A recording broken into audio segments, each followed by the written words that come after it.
comenzar. Antes de, digamos, hablar del tema específico, yo quería referirme en primer lugar a que este es una nueva culminación del desarrollo del mercado eléctrico regional, un nuevo hito, pero que ese hito y ese desarrollo fue concebido hace ya mucho tiempo. En 1997 se firmó el Tratado Marco, que nos dio el mandato a los que estamos trabajando en estos temas de conformar un mercado eléctrico regional y proporcionar ciertas herramientas para que este mercado se desarrollara y lograra unos objetivos y unos fines que son muy específicos en el tratado.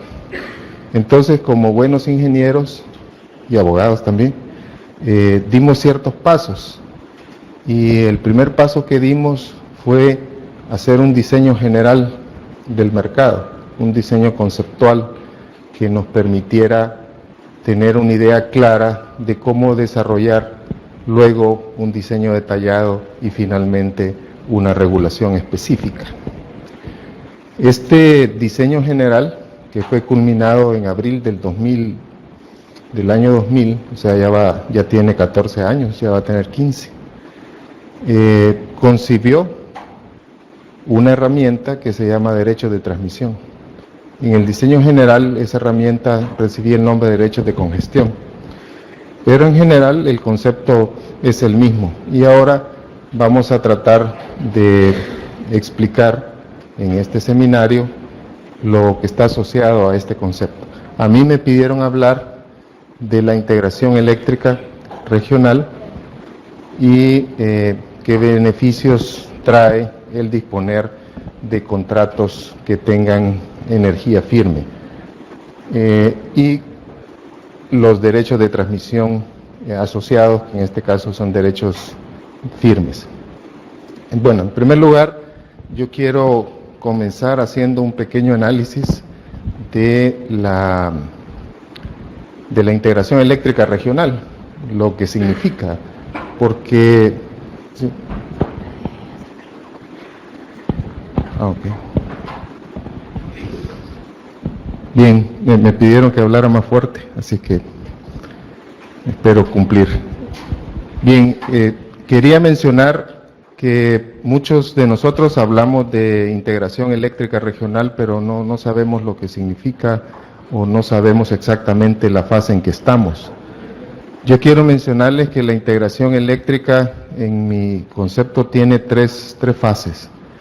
Una primera fase es cuando desarrollamos líneas de interconexión entre nuestros países y hacemos acuerdos o tratados binacionales con armonización regulatoria binacional. Eso lo hicimos, como está en la lámina, desde 1976, cuando se inauguró la primera interconexión entre Honduras y Nicaragua.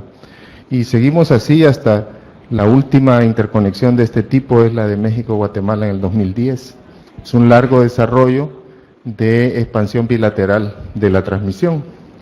Y luego, a pesar de haber hecho esto, los países continúan con sus procesos de expansión individual de la generación, y la operación se vuelve una operación bilateral y también una operación multilateral. En América Central, en el pasado, se tuvieron contratos cuatripartitos entre Honduras, Nicaragua, Costa Rica y Panamá para tratar de administrar este sistema interconectado. Entonces, ¿qué es lo que sucede? Y aquí he puesto El Salvador y se ve la línea de interconexión con Guatemala. ¿Qué es lo que sucede cuando uno se expande de esta manera, con líneas de interconexión, con ese concepto? Pues lo que sucede es que las capacidades de transferencia se alejan muchísimo de la capacidad potencial del interconector. ¿Y por qué se alejan? ¿Por qué sucede esto? Bueno, porque los procesos de planificación de la expansión de la transmisión y su ejecución no toman en cuenta las necesidades o las decisiones de tener importaciones o exportaciones. Simplemente se concentran mucho en resolver el problema de que la generación nacional abastezca la demanda nacional. Y se pueden ver muchos casos. Yo aquí tengo uno, digamos en el nodo de Aguachapán, que es una interconexión antigua. Hay dos líneas que llegan, una de Santana y otra de Sonsonate, y esas son las capacidades térmicas de esas líneas. Y hay una planta ahí de 80 megawatts. Entonces, teóricamente, si hay el soporte de voltaje adecuado, se podrían importar 186 megawatts. ¿Y por qué se importan, o en un momento dado la capacidad fue de 30 o de 20? Porque estamos usando únicamente la adaptación del sistema de transmisión.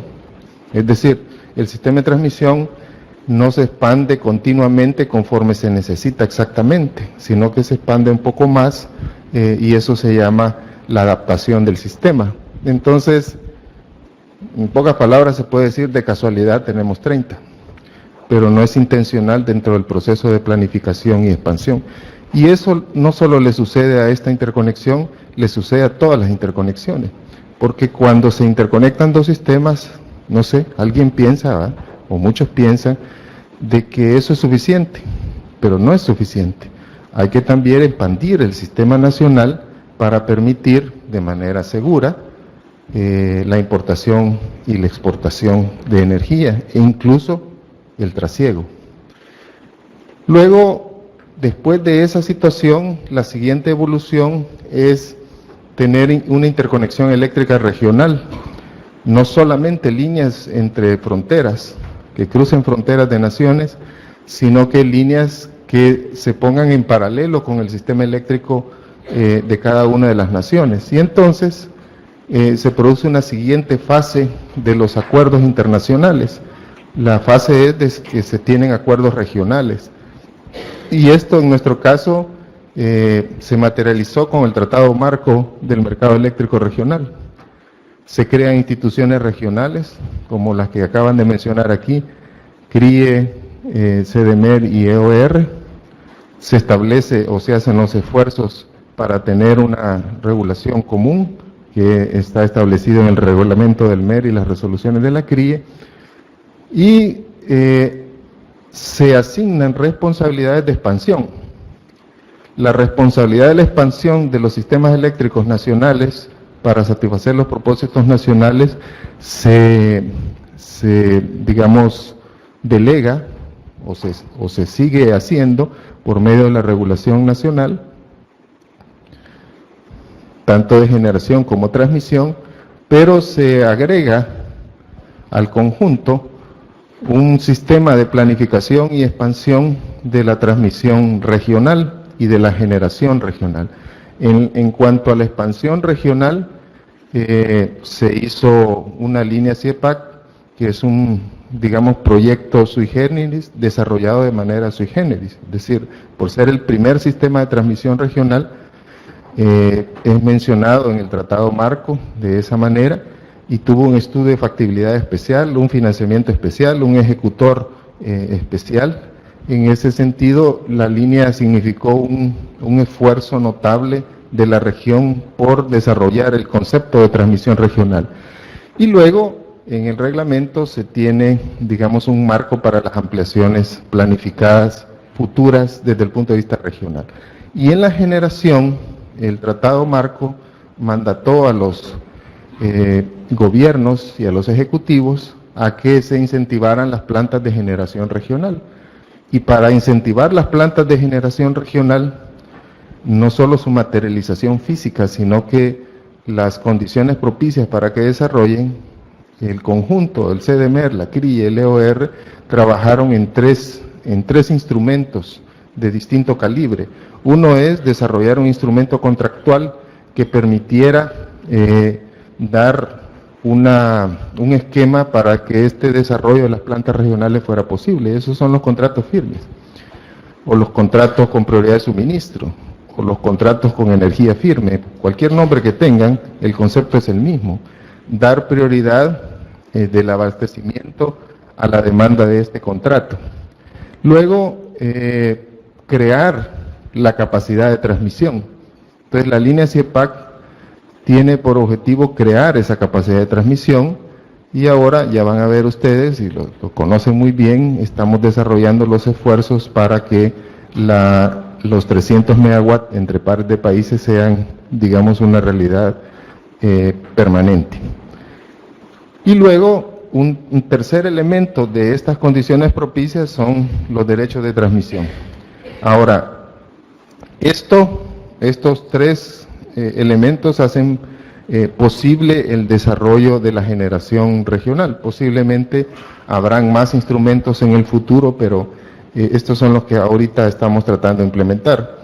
Y finalmente la operación deja de ser multilateral y se vuelve jerárquica, en el sentido de que los operadores nacionales hacen sus predespachos nacionales y luego sobre ese predespacho se monta el predespacho del MER, que trata de optimizar a través de las ofertas de inyección y retiro la operación del sistema.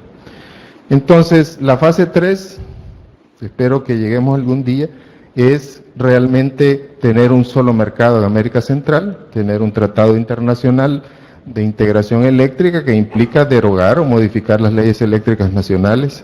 Es un paso enorme, ¿verdad? Que las instituciones regionales tendrían un papel más preponderante y la regulación sería única, integrada, y todas las naciones tendrían las mismas reglas, por lo tanto la armonización regulatoria no estaría. Y la expansión, dejaríamos de expandirnos 7 veces, 7 planes, uno cada país y luego el MER, sino queríamos una sola expansión integrada como si fuera una nación. Y también la generación. Esto producirá, obviamente, unos ahorros, digamos, importantes al tener un solo mercado. Y finalmente, la operación, pues, siempre sería jerárquica. Pero bueno, no estamos ahí, estamos en la fase 2, donde estamos tratando de perfeccionar las herramientas para operar 7 mercados, 6 mercados nacionales y un internacional. Entonces, yo quiero hablar del contexto de los contratos con energía firme, y es un contexto de generación regional. En el artículo 9 del tratado y en el 18 del segundo protocolo, se estableció primero un mandato a que los gobiernos deben establecer estas condiciones propicias para el desarrollo de las plantas eléctricas de carácter regional. ¿Y por qué hay plantas de carácter regional? Uno se hace una pregunta, ¿y qué es eso? ¿Por qué hay de esas plantas? Porque en muchos sistemas todavía el tamaño de nuestros sistemas es pequeño, y el poner una planta de 600 megawatts de gas natural en ciclo combinado en algunas naciones resulta imposible, ¿verdad? Porque su demanda es de ese calibre y no se pueden poner toda la generación en una sola planta. Y luego, por otras razones de economía de escala. Entonces, el artículo 18 del segundo protocolo le asigna al CDMER esa responsabilidad de formular esas condiciones propicias.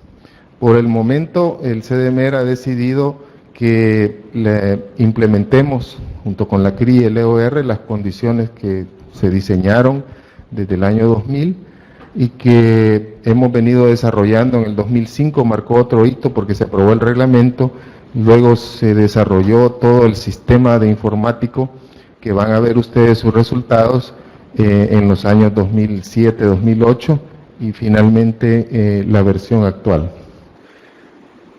Entonces vamos a comentar un poco esos 3 elementos que están en la regulación regional, los contratos con prioridad de suministro y los contratos firmes, la expansión de la transmisión y los derechos.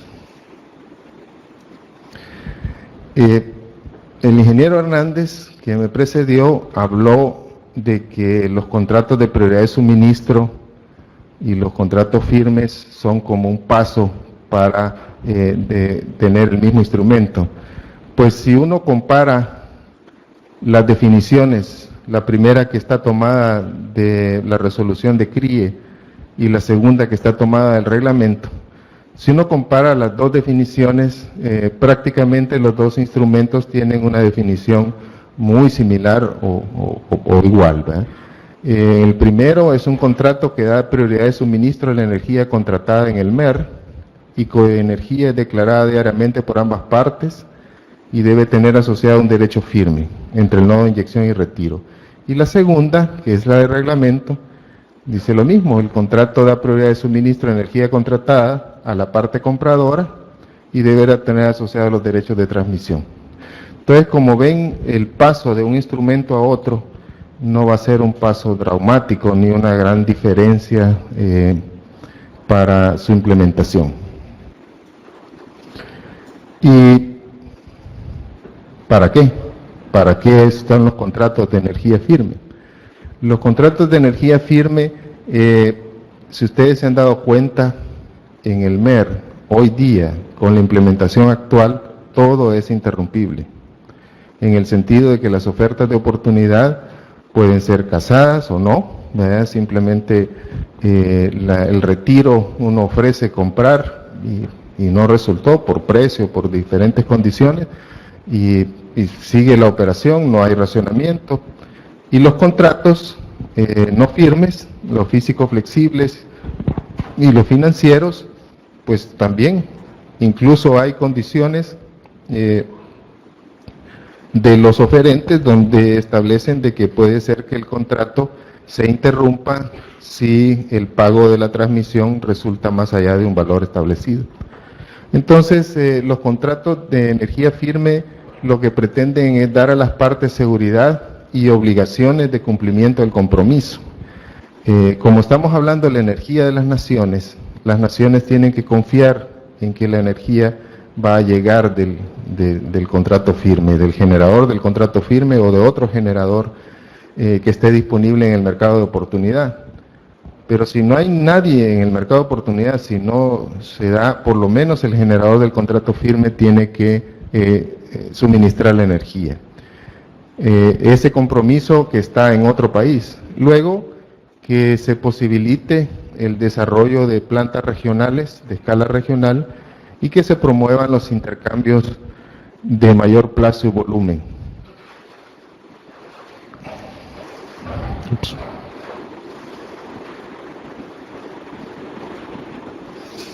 Entonces, antes de analizar esto de intercambios de mayor plazo y volumen y su relación con la línea CIEPAC y el desarrollo futuro del mercado, les quiero comentar un poco lo que estamos trabajando y que vamos a trabajar en un futuro cercano, las tres entidades, en desarrollar y perfeccionar el mercado eléctrico regional. Primero, todos sabemos que hay un problema de expansión de la transmisión, porque las capacidades de transmisión regional todavía no alcanzan los objetivos que nosotros nos trazamos, y entonces las tres juntas directivas del CDMER, CRIE y EOR han mandatado de que desarrollemos una regulación regional y sus interfaces correspondientes para que estas planificaciones de la expansión de la transmisión se coordinen y se pueda en un momento dado digamos, tener un seguimiento más estrecho de los refuerzos nacionales de transmisión y de las ampliaciones planificadas, incluyendo el segundo circuito de la línea CIEPAC, que es una inversión que se ha hecho dejándola prevista a lo largo de toda la línea. Y con respecto a los derechos de transmisión, también las tres entidades han mandatado de que se complete el desarrollo regulatorio para los derechos de transmisión de largo plazo. En la generación regional se está desarrollando un estudio muy ambicioso, que es el primer estudio de planificación regional, que lo está desarrollando un equipo de consultores con la coordinación del EOR y el CDMER, para determinar en este sistema regional plantas candidatas que puedan ser susceptibles a poderse licitar, es decir, desarrollar la regulación, que es el último punto que está ahí, y la armonización regulatoria para hacer licitaciones de compras de electricidad a nivel regional. Bueno, ahora los beneficios. Entonces, hemos visto que pues estamos tratando de cumplir en conformar un mercado, en tener instrumentos de plantas de generación regional. Entonces, Los beneficios de la integración eléctrica se producen en dos frentes. Un frente es la operación de los sistemas eléctricos y otro frente es en la expansión. En el frente de la operación es casi como cualquier operador nacional, es decir, tiene una cantidad de recursos disponibles y esos recursos deben ser operados de tal manera que se logre un óptimo económico cumpliendo con criterios de calidad, seguridad y desempeño nacionales. Entonces se tienen muchos métodos de hacer esto, pero en el fondo es lo más sencillo es despachar, programar el despacho de las máquinas más baratas y luego las más caras. Eso es, digamos, toda la filosofía. Entonces, en este caso teníamos un reto, que teníamos 6 despachos y cómo optimizar el despacho regional basado en esos 6 despachos. Pues yo pienso que lo estamos logrando. Digamos, el volumen de transacciones es un reflejo de la optimización. Las transacciones se dan porque hay posibilidades de intercambios de energía económicos. El que compra, pues obviamente tiene beneficios y también el que vende. Entonces ese es, digamos, un primer beneficio. Y luego hay otros que los vamos a trabajar y los estamos trabajando. Por ejemplo, hemos recién terminado un análisis de reservas de operación, de la reserva de regulación primaria y secundaria, para reexaminar, digamos, los parámetros que estamos usando y si podemos disminuir esas reservas y de tal manera de que haya más disponibilidad para intercambios. Obviamente hay intercambios económicos de energía, porque si no fueran económicos pues simplemente no se dieran. Y la mejora en la utilización de las centrales. Esto es lo que estamos ahorita haciendo y creo que lo podemos mejorar todavía más. Pero también hay beneficios económicos de la expansión. La expansión eléctrica de nuestros sistemas está basada en un concepto de expansión individual. Cada país se expande individualmente para satisfacer su propia demanda y se ha demostrado desde que se empezó a analizar el tema y cada año que el grupo de trabajo GTPIR del SEAC lo hace, se ha demostrado que una expansión integrada de la generación y de la transmisión produce importantes beneficios en el sistema. Entonces, estos beneficios económicos de la expansión se logran también con estas plantas regionales con economías de escala y permite, digamos, otros como escalonamiento en la construcción de centrales y ventas de excedentes al inicio de la operación. Yo quiero mostrarles a ustedes un estudio viejito, ¿verdad?, que es el estudio del proyecto CIEPAC en 1997, desarrollado por el Instituto de Investigaciones Tecnológicas y Power Technologies Inc. de los Estados Unidos, donde muestra en esa gráfica de que los beneficios son crecientes en la medida que hayan escenarios de mayor integración, tanto en la operación como en la expansión.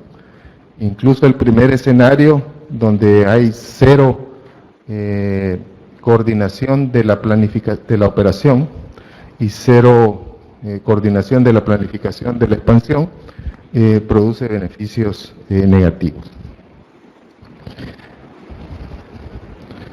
Entonces, las dos conclusiones que podemos sacar de esa lámina es que el beneficio neto del proyecto aumenta en la medida que aumenta el grado de coordinación de la operación y de la expansión de la generación que se alcance a nivel regional.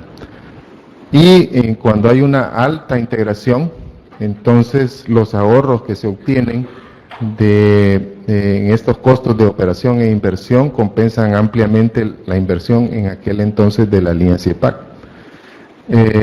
Sin embargo, después de 1997 sucedieron muchísimas cosas, ¿verdad? Los sistemas cambiaron, se expandieron, los mercados se abrieron, desaparecieron, digamos, la verticalidad de las empresas, etcétera, en muchas de las naciones, y los costos de desarrollo del proyecto CIEPAC fueron más altos. Entonces siempre cabía la pregunta si esa idea original en realidad seguía siendo válida. Pues se hizo un análisis bueno, antes de llegar a eso, los beneficios que se esperaban era una reducción entre el 14 y el 23% del costo incremental promedio a largo plazo. Pero volviendo al tema, se hizo un análisis ex post hace un año, donde se usaron los datos del GTPIR, del SEAC, para analizar si esa situación, si esos beneficios crecientes en la medida de que se tiene la integración realmente se dan. Entonces se hizo nuevamente el análisis y se encontró el mismo patrón, de que en la medida de que nosotros en América Central operemos bien las instalaciones que tenemos y que se van produciendo, obtenemos beneficios, y si logramos esparcirnos coordinadamente también hay mayores beneficios. Ponemos en marcha el segundo motor. Y entonces las conclusiones del análisis ex post son las mismas del análisis ex ante en 1997, ¿verdad? Que han pasado ya muchos años y se mantiene, digamos, las premisas básicas de la iniciativa.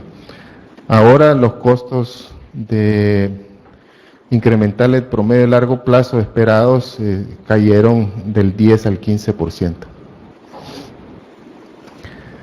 Y una cosa importante, que es una cuestión paramétrica que la vamos a ir siguiendo, sobre todo a partir de junio del 2013, es qué porcentaje de intercambios tenemos con respecto a la demanda. Entonces, en los escenarios que son de integración, de planificación, de la expansión completa, se logra llegar hasta el 20% de intercambios con respecto a la demanda de energía de América Central.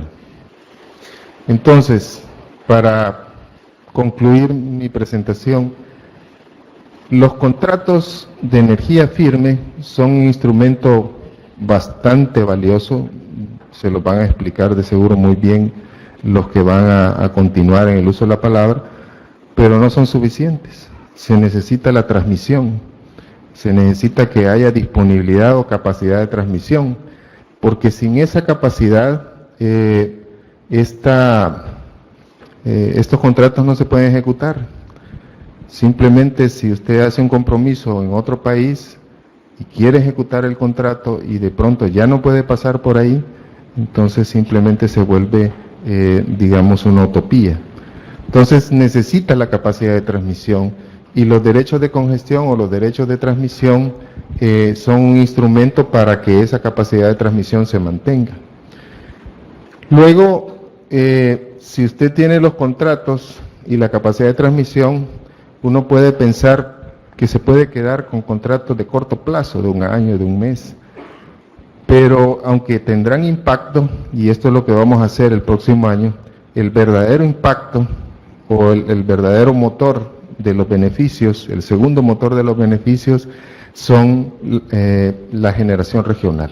Plantas de gran tamaño que nos den verdaderas economías de escala. Los esfuerzos de gas natural que ustedes ven que se están haciendo tanto en El Salvador como en Panamá, tienen un problema de escala. De su tamaño es relativamente chico, y eso hará de que los precios de gas que puedan conseguir serán con ventajas limitadas.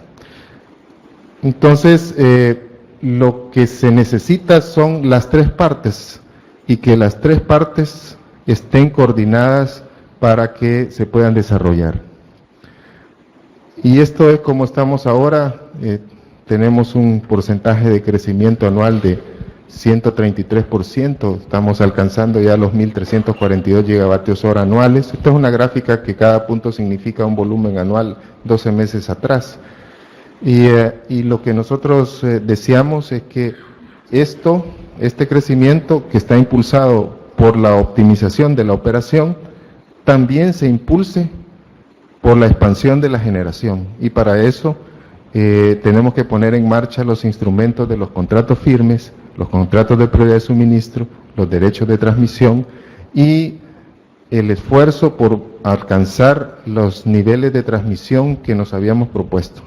Recuperar la capacidad de transmisión de 300 megawatts y mantenerla en el tiempo, porque no solo es hacer unas obras para que el año 14, el año 15 o 16 tengamos esa capacidad, sino que la tengamos de forma permanente. Bueno, y estos son los compradores, vendedores. Los verdes son los de Guatemala, ¿verdad? Son los grandes vendedores en los últimos años, una gráfica, digamos, mensual. Y aquí se puede ver muchos ejemplos de cómo se aprovecha las ventajas de la operación en el mercado. Vemos en el último mes que Panamá vendió una cantidad importante de energía porque todos conocemos el problema de que la capacidad hacia el centro es un poco limitada y tuvo digamos, una capacidad de generación hidroeléctrica importante. Y luego Honduras se ha vuelto, que es anaranjado por aquí, un participante importante del mercado, está comprando energía, esperamos que lo haga más por su propio beneficio, ¿verdad? Y El Salvador, que vemos que aprovecha oportunidades de compra de energía y también de venta cuando hay así se dan las condiciones. Entonces, el mercado no tiene una sola dirección, tendrá múltiples direcciones en la medida de que los sistemas se desarrollen. Bueno, esto era lo que quería comentarles. Muchas gracias.